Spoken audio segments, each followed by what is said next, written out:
Assalomu alaykum do'stlar. Mana bugun 3-kun va yana bugun 5 ta uyg'ondim. Xo'p, nima uchun bu har kuni o'zi haqida gapirib o'tibdi? Bizani buni ko'rgandan nima foyda degani uchun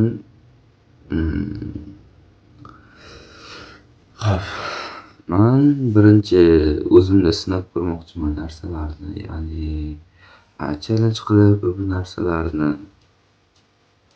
sinab ko'rib, bu qanchalik to'g'ri yoki noto'g'riligini o'zimda sinab ko'rib, keyin sizga maslahat bermoqchiman.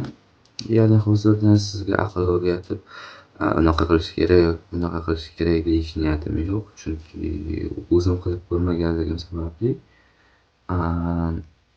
bu to'g'ri yoki qanchalik xatoligini bilmayman. Shuning uchun o'zim qanaqa jarayonlardan o'tayotganligimni sizlar tomosha qilishingizni xohlagan bo'lardim va undan qanchalik to'g'ri yoki noto'g'riligini o'zingiz uchun xulosa chiqarib olasiz.